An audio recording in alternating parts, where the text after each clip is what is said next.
Welcome to the Storm Through Anything podcast. My name is Riley Slater, and here is a dramatic reading of our newest blog post, Striking Distance. The scene. True loneliness. This is the sense you get as you enter the vast and unforgiving Canadian wilderness. In winter, these feelings are intensified. The cold bites a little deeper, the darkness spreads a little farther, and the wind screams a little louder. Tonight, in the southern region of British Columbia, there is no moon for the wind to howl at. The clouds hang low in the sky, blocking out even the faintest glimmer of the stars above. When people say that their ideal vacation is going somewhere remote to be with nature, this is not the scenario to which they prescribe. Close to civilization? No. Here, you are unequivocally alone. Corporal Stephen Pryor, a veteran member of the Royal Canadian Mounted Police, RCMP, has felt this feeling many times before. As a canine handler who is part of the emergency response team, ERT, he and his canine partner Neeka have seen their fair share of danger and violence, even in the short time that they have been together. Neeka is now Corporal Pryor's fifth dog, and after 18 years as a handler, he has decided that she will likely also be his last. The team waits patiently on the deck as the engine of the ferry gently hums below. They are already nearly 60 minutes away from the mainland by boat, the lights on the dock having long since faded in the distance. When they arrive on the other side, they are met by a sheer curtain of darkness. The only thing visible on Neeka is the slight glow of her eyes. There is not an ounce of color in her black coat. Rather, she blends right in with the night surroundings, making it hard to tell where one starts and the other begins. The track. Pop, pop! All four wheels of the speeding auto drive over the spike strip, and the smell of burning rubber tarnishes the otherwise perfect scent of damp evergreen trees in the air. Containment has been made by the other RCMP officers on the deserted highway. The suspect ditches the car, bails out, and runs into the wilderness.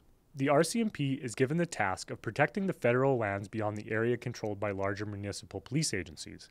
Canada is the second largest country in the world by way of landmass, and covering it all is an impossible task. Instead, officers are called out and travel, often several hours away, to wherever they are needed most. When Corporal Pryor arrives on the scene, Neeka immediately hooks a track, and the team begin their pursuit of the suspect. Corporal Pryor is fully equipped with night vision goggles to help navigate through the pitch-black darkness. It's often thought that dogs have naturally built-in night vision themselves, but this is only partly true. While a dog can see better in low-light conditions, they rely heavily on their other senses to move around safely. In a forest of mystery, Neeka's nose is the best tool at their disposal for locating the suspect in the vast and harsh backcountry. Neeka's track eventually leads them to what appears to be a large sawmill. Years of experience has taught Corporal Pryor that the eventuality of the suspect hiding somewhere in the massive yard is extremely likely. He takes Neeka off leash, gives the search command, and watches her work. Inhaling as much as possible, she moves quickly through the yard. Piles of scrap lay strewn about haphazardly. Corporal Pryor moves with caution around the jagged objects, knowing that one false step could spell disaster. In contrast, Neeka moves swiftly like a shadow against the cold earth beneath her.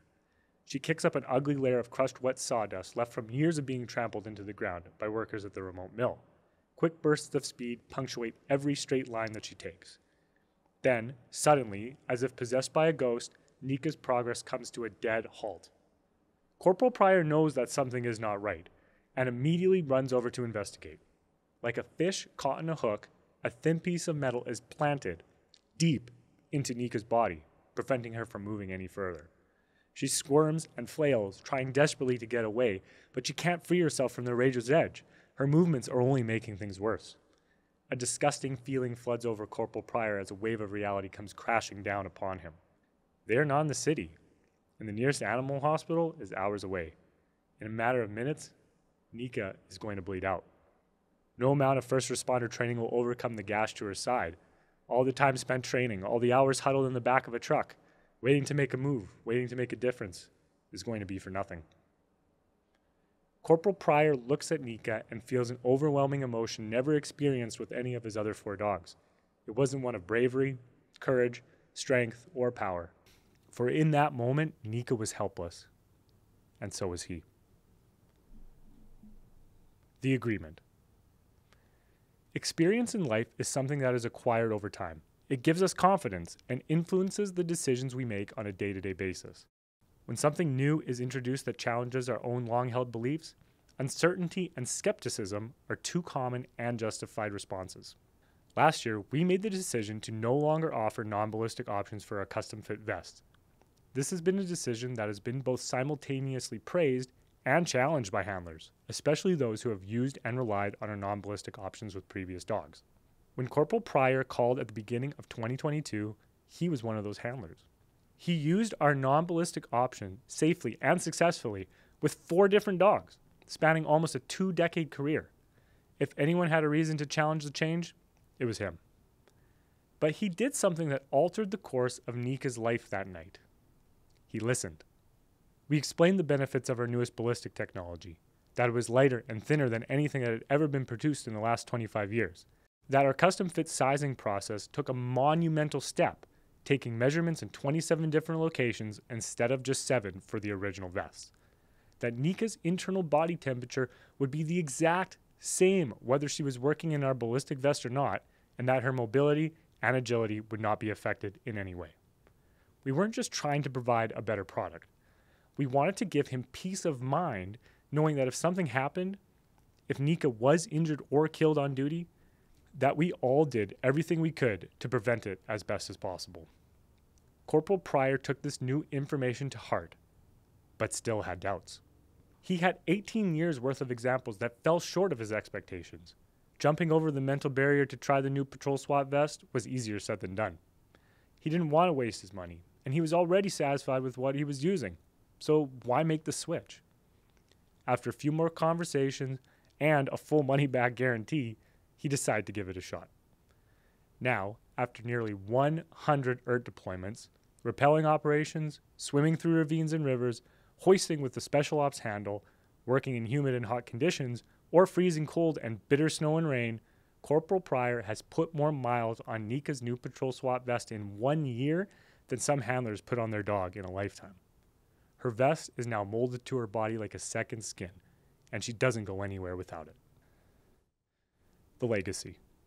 Corporal Pryor looks down at Neeka and realizes that she doesn't appear to be in pain. Her struggling movements are out of annoyance, not suffering. It's clear that the metal is lodged deep into her side, yet not a single drop of blood is spilt on the ground beneath her. The initial onslaught of despair melts away like the gentle snow falling on their shoulders.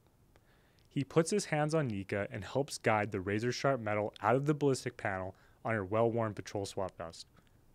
When her body is finally free, she gives a shake from the bridge of her nose down to the tip of her tail and looks back at Corporal Pryor, waiting. A moment passes, then another, until finally, Corporal Pryor issues the command that Neeka wants to hear. "Search," he says. Neeka takes off into the darkness and moments later finds the target. The suspect is arrested, taken into custody, and transported back to civilization. To all the handlers listening to this, know that we stake our life on our vests because you stake your life on your dog. Corporal Pryor's willingness to try something new not only saved Neeka's life, but has simultaneously helped establish a new standard from within his department. It's another amazing accomplishment in a legacy already filled with achievements. Onward and upward. Storm through anything.